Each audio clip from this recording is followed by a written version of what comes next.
Nous revoilà, le troisième thème de la conférence internationale est vers une durabilité urbaine et rurale. Nous accueillons Alexis Gilbert, Federico Diodato, Claudia Terran Escobar, le duo Alexis Antuofermo et Christopher Kostrycki-Gellert. Et après toute leur présentation, nous commencerons un atelier où tout le monde pourra échanger ensemble. The third topic of the international conference is Let's Have an Urban and Rural Sustainability. We will welcome Alexis Gilbert, Federico Diodato, Claudia Terran Escobar, the duo Alexia Antuofermo et Christopher Kotrycki-Gellert. And after all the presentation, we will start a workshop that everybody can exchange together.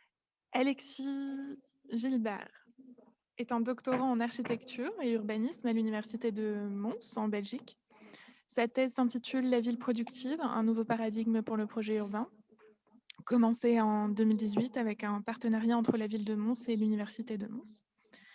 Il questionne le concept récent de la ville productive. Cette étude de cas s'inscrit dans un contexte particulier défini par la fin de l'artificialisation des sols, stop béton, et l'avènement de la pensée environnementale.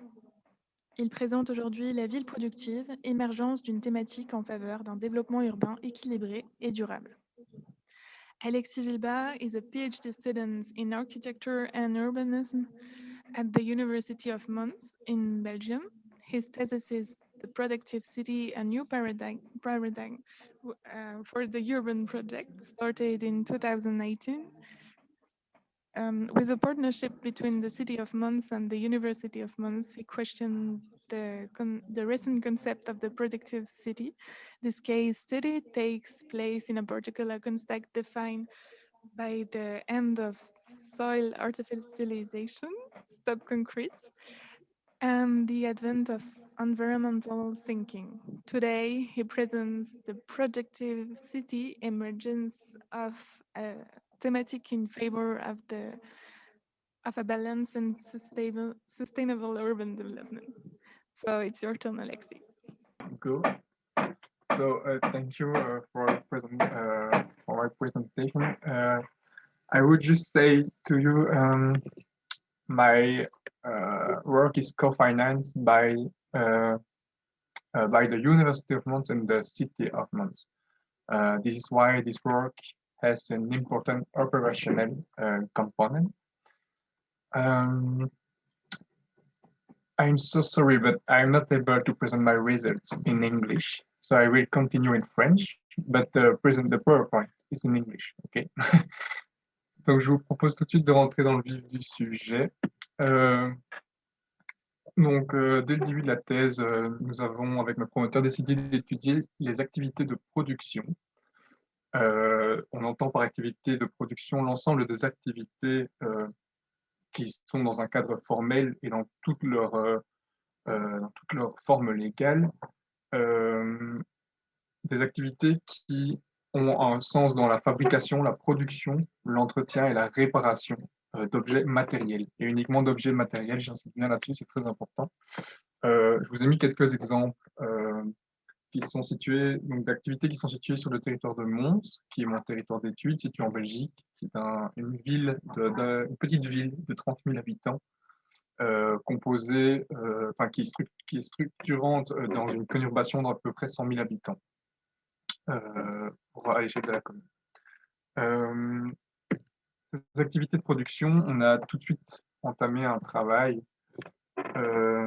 d'analyse, on a tout de suite commencé à analyser ces activités de production dans un contexte nouveau, en quelque sorte, étant donné qu'il était surtout marqué par un choix politique, une nouvelle contrainte politique qui émergeait, qui était basée sur les enjeux de développement durable et les enjeux environnementaux, c'est-à-dire la fin de l'artificialisation des sols.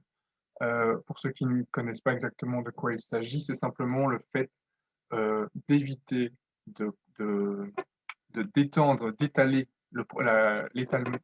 d'étaler les villes et les villages en grignotant, en consommant systématiquement de nouvelles terres naturelles, c'est-à-dire des terres forestières ou agricoles. Et donc cela est quand même tout un refondement, un petit peu un changement de paradigme au sein de la fabrique des villes et des territoires.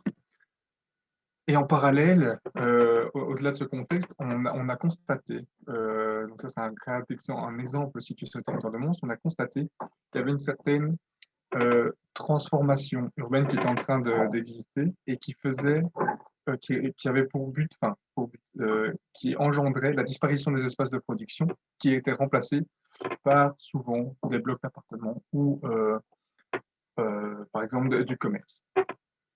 Et donc, c'est posé la question, mais en devant limiter l'artificialisation des sols, on va devoir densifier nos centres-villes, on va devoir plutôt utiliser, recycler les espaces urbains et donc utiliser ce qu'on appelle aujourd'hui, ce qui a été remis au goût du jour, l'urbanisme circulaire. Euh, et on constate, et du coup, ce qui pourrait augmenter la vulnérabilité pardon, des espaces de production, face au constat qu'on avait déjà pu faire simplement nous en nous promenant en ville. Et donc, on s'est posé la question, est-ce que la frugalité foncière, donc finalement, cette logique de toujours faire, de continuer de grandir dans une logique de croissance, mais en diminuant l'impact sur le foncier, euh, ne serait-il pas un levier d'action pour intégrer les activités de production dans la planification et la fabrique urbaine? Alors, on a d'abord analysé le processus de déconnexion des activités de production. Et il s'est avéré en fait que cette déconnexion est plus importante que ce qu'on imaginait. Euh, sur le temps long, on constate que les centres, que ce soit les centres-villes, voire même les centres de village, les centres plus ruraux, ont complètement perdu leur fonction productive et se sont réorientés complètement soit vers de la consommation, soit de la fonction résidentielle. Et cette déconnexion, elle a deux causes principales. Hein. Nous, dans notre cas, c'est d'abord des causes économiques, avec une relocalisation de certaines activités de production qui sont plutôt sorties des villes pour aller se mettre dans les centres d'activité économique, par manque de place, parce que ça engendrait peut-être trop de nuisances à certains moments. Euh, par l'évolution économique simplement, des activités qui disparaissent, d'autres qui apparaissent, et enfin par les transformations du tissu économique sur sur le temps long, c'est-à-dire passer des grosses industries de la révolution industrielle à plutôt un tissu de PME comme on peut le connaître aujourd'hui. Et ensuite, il y a des causes urbaines avec la densification et l'augmentation démographique, avec une volonté systématique depuis 20 ou 30 ans de produire des espaces qualitatifs de la ville dans une logique d'attractivité et de compétitivité. Et enfin, une absence de l'activité de production dans la programmation urbaine ainsi que dans les politiques publiques. Et donc, c'est poser la question, quelle place laisser finalement aux activités de production dans la ville de demain? Et on est quand même dans une période vraiment charnière au niveau du développement économique. Il y a la percée de l'économie circulaire, premièrement, avec le développement de nouveaux secteurs, avec des secteurs économiques qui, en plus, ont souvent un ancrage territorial relativement important, mais également toujours en base, finalement, la base économique des territoires, qui est cette économie fondamentale. Cette économie fondamentale qui, finalement, est... Je suis désolé, il y a du bruit dans la rue, c'est peut-être ça que vous entendez.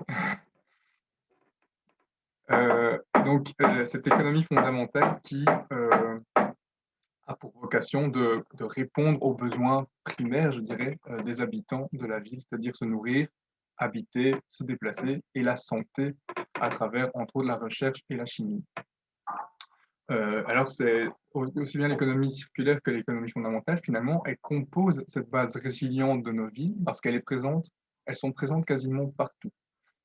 Et donc, même les économistes qui ne sont pas spécialement garants d'une production industrielle forte dans nos territoires européens, il faut quand même penser qu'il n'y a pas que cette base industrielle qui peut être délocalisable, par exemple, mais il y a également toute cette économie, cette base économique. Et donc, se poser la question de comment réconcilier la densification de nos centres urbains avec le développement durable et le développement économique. Et c'est pour ça qu'ensuite, nous avons étudié le cas de la ville productive. Alors, la ville productive, la notion de ville productive, elle est apparue il y a à peu près entre 10 et 12 ans dans différents contextes métropolitains principalement, Et elle est construite autour d'un argument écologique, également d'un argument économique. Et en même temps, ça permet c'est un projet urbain qui s'inscrit dans une logique de marketing territorial et de caractérisation un petit peu des espaces urbains. Alors, cette notion de ville productive, bizarrement, pour le moment, elle n'a pas vraiment de compromis et de définition. Il y a une série d'acteurs qui sont d'accord sur une série quand même de points, et il y a encore quand même des points de dissonance, tels que la définition même de l'activité de production. Dans certains cas, nous pouvons retrouver des activités immatérielles telles que les télécommunications, alors que d'autres ne le font pas. Alors, cette notion de ville productive, comme je le disais, elle est d'abord apparue dans les contextes métropolitains, avant ensuite d'être complètement diffusée, entre autres grâce au concours d'architecture Europan, qui a eu lieu en 2017 et la deuxième version a eu lieu en 2019. Et ce concours, il a mis en exergue quand même différents points. Tout d'abord, c'est qu'on parle de ville productive, mais en réalité, on devrait parler de territoire productif, parce que les échelles sont complètement elles sont multiples. On peut parfois parler de territoires de grande ampleur, comme parfois d'un petit quartier métropolitain.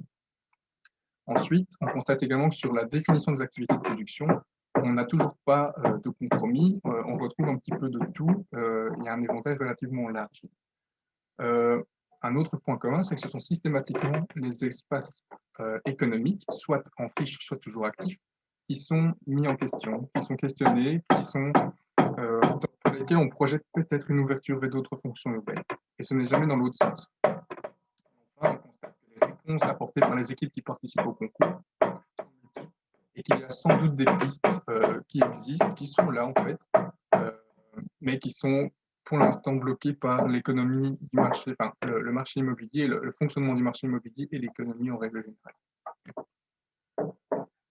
Alors, ensuite, à la suite de ce concours, qui est plutôt à vocation un peu utopique, hein, on peut le dire, j'ai quand même analysé les cas de Bruxelles et de Vienne, qui sont des cas très concrets et qui ont développé ces dernières années une politique de ville productive.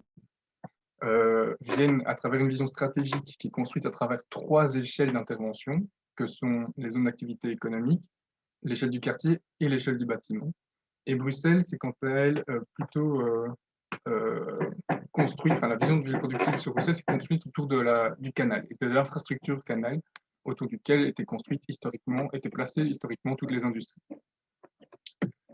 Et donc, très concrètement, les premiers projets sont en train de sortir de terre. Et ce qu'on constate, c'est que tout d'abord, il y a tout un travail. Ce n'est pas le marché immobilier privé qui investit les lieux, parce qu'il y a quand même beaucoup de risques. Les premiers bâtiments qui ressortent ont pu profiter soit de fonds publics européens, soit de fonds publics régionaux et locaux, mais ils sont vraiment portés par les administrations publiques bruxelloises. Oui, tous les exemples qui sont ici, pardon, sont des exemples qui sortent de terre à Bruxelles. On a aussi une co-construction et vraiment un support de l'administration. On constate quand même que c'est un peu un laboratoire. Pour l'instant, on ne sait pas si ça va fonctionner. Et alors, il y a des outils qui sont en train d'émerger, qui permettent, entre autres, de limiter le risque immobilier. Et donc, je voulais juste vous dire que pour l'instant, il y a quand même des études qui sont en train d'être menées sur ce bâtiment, des études un peu critiques qui permettent aussi de repenser, de questionner ces bâtiments qui, pour l'instant, répondraient plutôt à une marge et ne répondraient à une marge d'acteurs économiques et ne répondraient pas réellement aux besoins et à l'activité de production plutôt large.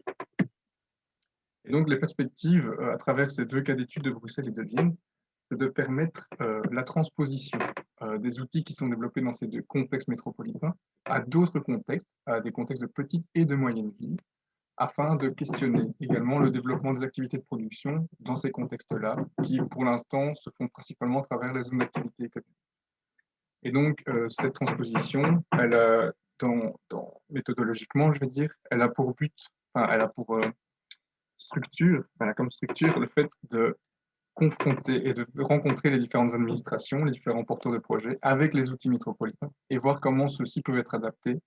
Est-ce que le contexte immobilier et foncier jouent vraiment un rôle hyper important. Voilà. C'est là-dessus que je conclus. Thank you very much for your presentation.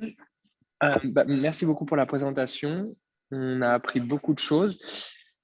Du coup, on peut rester en français, hein, comme vous avez fait tout en français. Est-ce qu'il y a des questions ou des remarques à faire sur la présentation? Donc, je vous rappelle que vous pouvez utiliser le canal Slack ou lever la main dans Zoom pour poser des questions. En fait, il a bien montré des exemples de villes qui respectent un écosystème bien durable et tout ça, mais il n'a pas donné plus de détails concernant leur localisation ainsi que leur financement. Et voilà, on aimerait avoir plus de détails pour les quatre villes qu'il a montrées en fait dans l'avant-dernier slide, si c'est possible. Donc, ce sont 4 projets urbains qui ont été développés dans la Il y a capitale. Nouvelle City, Citydoc, City Campus et quartier. C'est ça, exactement. Donc, ce sont 4 projets qui ont été développés à Bruxelles. Sur les financements, par exemple, le quartier Tivoli Greenpeace, le projet à vocation économique, il a été financé par des fonds européens. Ensuite, pour les autres, ce sont souvent des partenariats publics-privés avec une gestion de risque pour l'acteur privé. Donc, ça dépend des marchés qui sont développés. Il y a différents types de marchés qui ont été mis sur la table. Tous les projets sont portés par CityDev, qui est en fait donc une collectivité bruxelloise qui a pour vocation de faire du développement économique et du développement résidentiel public. Et donc, ce que je peux vous donner par exemple comme information, c'est que les activités, les locaux productifs qui ont été intégrés au projet immobilier ont été financés par le privé. Maintenant, si il y a des clauses qui disent que si dans 4 ou 5 ans, ces locaux sont toujours inoccupés ou ne correspondent pas en fait à la demande, vu que c'est un peu une logique de laboratoire, on ne sait pas si ça va fonctionner, alors le pouvoir public va contribuer à racheter ou financer ces locaux. Les locaux, ils sont opérationnels en fait, ou Ah c'est oui, juste oui. ces locaux, ils sont bien opérationnels, c'est-à-dire ou c'est juste sur des maquettes en fait, j'ai pas bien. Ah non, non, non, oui, c'est vrai qu'il y a deux images de synthèse. Donc, Nova City et City Campus sont 2 images de synthèse parce que les projets sont toujours en phase de construction. Par contre, CityDocs, le projet est existant, et Greenpeace, Tivoli également. Et les locaux sont déjà, par exemple pour Greenpeace, les locaux sont déjà investis par certaines activités. Ok. Et c'est quoi les particularités de ces locaux en fait, plus au niveau du développement durable, ils ont des particularités spécifiques ou c'est quoi leur particularité en fait? Ils sont pensés de manière relativement brute pour correspondre à un maximum d'entreprises. Donc, ce sont des locaux de taille moyenne qui varient. Ils peuvent être multipliés. En fait, souvent, les locaux sont juxtaposés de manière à pouvoir être connectés et à augmenter la capacité en mètres carrés productifs que peut louer l'activité qui occupe le bâtiment. Mais ce sont des locaux tout à fait bruts, je veux dire des entrepôts modernes, quoi, contemporains. Ok, ça marche. Merci. Dans ces bâtiments, c'est quoi comme activité productive? C'est que du service? Non, non, justement, c'est là toute la distinction. Quand on prend la définition souvent qu'utilisent les géographes et les économistes d'activité productive, c'est une activité qui crée du revenu, qui est génératrice de revenus. Ici, normalement, le problème, c'est que dans la transposition des textes, ça ne se passe pas toujours de cette manière-là, mais l'objectif est d'uniquement permettre à des activités de production matérielle de s'y installer. Donc, en termes d'exemple, on peut parler de certaines activités un petit peu plus créatives aussi, donc les microbrasseries, toutes les activités de production un peu plus artisanales, la transformation, la réparation, toutes ces choses-là. On n'est pas sur du bureau, par exemple. On n'est pas sur du tertiaire, on n'est pas sur du commerce. D'accord. En fait, ça rebondit avec ma deuxième question. C'est comment on arrive à avoir des économies d'échelle dans des petits bâtiments comme ça? Ah, alors là, justement, Souvent, c'est pour ça que je disais, une des critiques qui est en train d'émerger de ce genre de projet, c'est qu'on s'adresse à une marge au niveau du profil entrepreneurial. On a souvent affaire à des acteurs qui veulent rester seuls, qui portent leur activité de manière relativement, je veux dire, de manière isolée et qui veulent justement sortir du système global et des économies d'échelle. Ils veulent vraiment porter leur petit projet à leur échelle, quoi. Et c'est viable? Parce que comment on peut être rentable dans des petites, euh, avec des quantités très, très, très, très faibles? Parce Alors, que finalement, la viabilité le risque, j'ai bien compris, hein, si c'est le privé qui va prendre en charge le risque au début, donc en gros l'entrepreneur, mais s'il fait faillite, le risque, il est pris en charge par le public, donc par le contribuable. attention qu'il y a deux choses, hein. Le risque, c'est au niveau du projet immobilier. Ok. Et ensuite, l'entreprise, le mètre carré immobilier est mis en location et l'entreprise vient occuper le bâtiment. Mais donc, si l'entreprise venait à faire faillite, ben, la cellule sera de nouveau louée à quelqu'un d'autre. On parle pas. La prise de risque n'est pas la même. Enfin, on parle de deux choses bien différentes. Bah, c'est l'entreprise qui loue le mètre carré, c'est une entreprise privée Oui, ou c'est le oui, public? Ça, j'ai pas bien compris. oui, je pense que j'ai peut-être pas été clair, hein, c'est peut-être moi. Donc, dans ces projets immobiliers-là, l'investisseur privé qui a mis de l'argent pour construire ces bâtiments a construit des mètres carrés, mais qui ne sont pas réellement, enfin, qui sont difficilement rentables dans un contexte de tension foncière. Et donc, le public se montre garant vis-à-vis de ce risque-là. Et c'est pour ça souvent que ce sont des projets mixtes, parce que l'investisseur immobilier, grâce au logement qu'il va construire au-dessus, va quand même va quand même être rentable. Il va y avoir un contrebalancement. Euh, Par contre, par la suite, une fois que le projet immobilier est terminé, les locaux sont tout simplement mis en location. Et là, toutes les entreprises peuvent postuler pour louer le local productif. Et donc, ce sont deux étapes bien différentes. Très bien compris comment le public prenait le risque, en charge le risque, j'ai pas très bien compris en fait.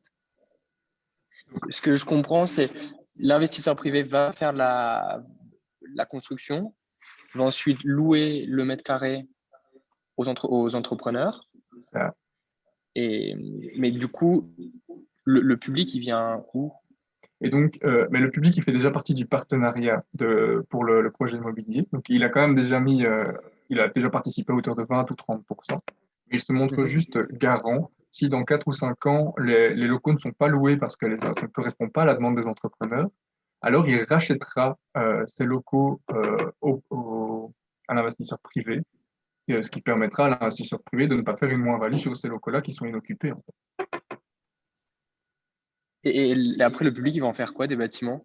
Ben lui, il le met dans son portefeuille de mètres carrés et il va lui-même tenter de faire de l'insertion professionnelle, enfin de l'insertion, il va les mettre en location de son côté, mais avec d'autres outils et ce sera peut-être Alors, pas ce qu'il y a de plus rentable. en fait, du coup, c'est ça que j'arrive pas très bien à comprendre. Si le privé, pendant 4-5 ans, il n'arrive pas à louer le bâtiment, comment le public qui a des outils moins appropriés, parce que c'est pas son métier en fait. Le métier, c'est à l'entreprise de location. Si elle n'arrive pas à louer les mètres carrés, comment le public il va arriver à louer le mètre carré alors que c'est pas son métier? Mais ça, on verra parce que pour l'instant, ces bâtiments ont 1 ou 2 ans, donc malheureusement, on ne sait pas encore y répondre.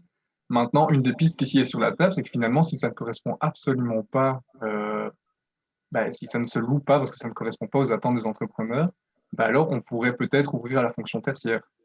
Ce sont souvent des rez-de-chaussée et alors on pourrait passer sur du commerce, on pourrait passer sur du bureau, par exemple. Ça peut être, D'accord. pensable, mais pour l'instant, l'objectif est quand même de conserver cette activité uniquement de production. Ok. Et là, le taux de location, il est à combien après 2 ans?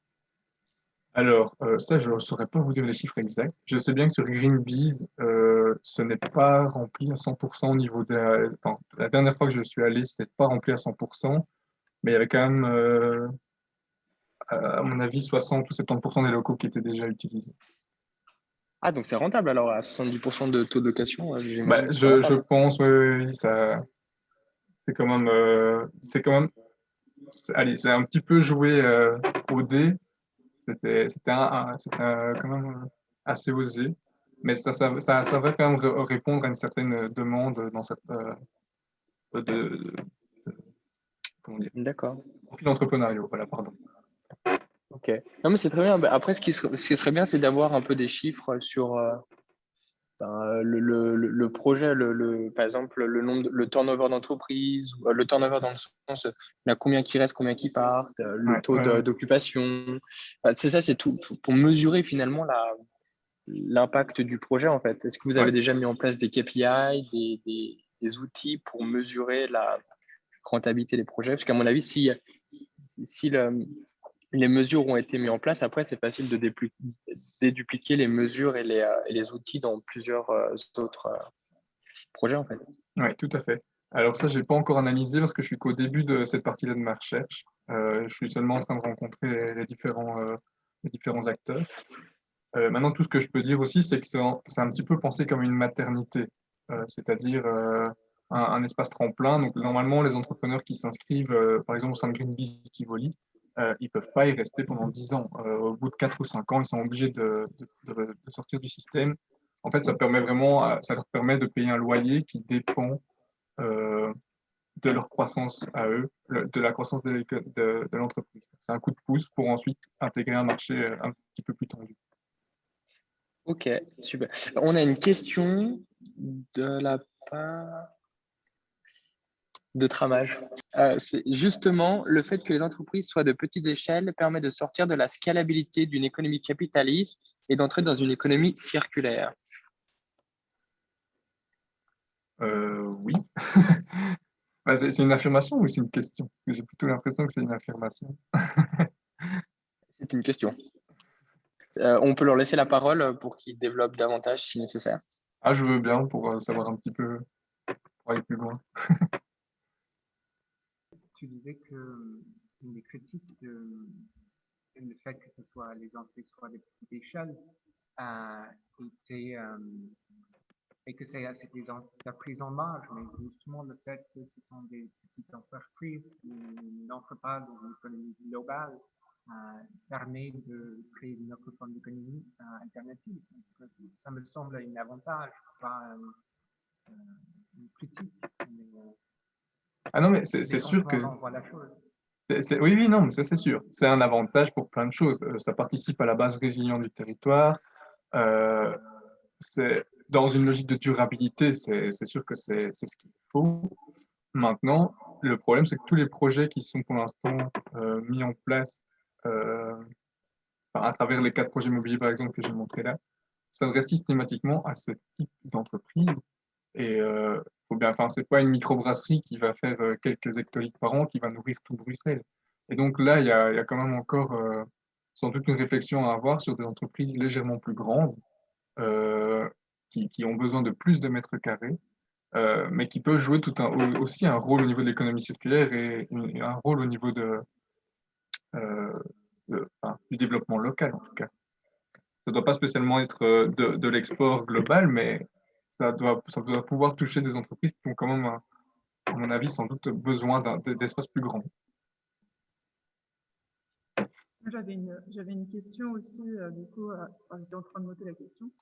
En fait, en voyant un peu ces images, enfin, justement, de bâtiments, enfin, de nouveaux bâtiments, etc., on a l'impression, enfin, justement, qu'ils sont un peu excentrés comme ça du centre. Alors, je ne sais pas si c'est simplement les images qui donnent cet effet-là.